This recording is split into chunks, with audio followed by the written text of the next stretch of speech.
बीड जिल्ह्यातील 6 नगरपरिषदांच्या निवडणुकांसाठी दाखल झालेल्या उमेदवारी अर्जांच्या छाननीच्या प्रक्रियेला आज सुरुवात झाली।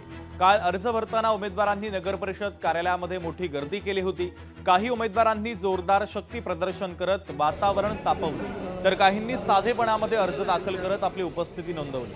आता या सर्व अर्जांची तपासणी प्रशासनाच्या माध्यमातून आजपासून केली जाते। कोणते अर्ज वैध ठरणार आणि कोणते अर्ज बाद केले जाणार याचं चित्र आता लवकरच स्पष्ट होणार आहे। छाननीनंतरच आता उमेदवारांची अंतिम यादी आणि खऱ्या अर्थाने प्रचाराची सुरुवात होणार आहे। दरम्यान नगरपरिषद परिसरामध्ये आणि प्रक्रियेच्या दरम्यान गर्दी केल्याचं चित्र सध्या बीडमध्ये पाहायला मिळत आहे।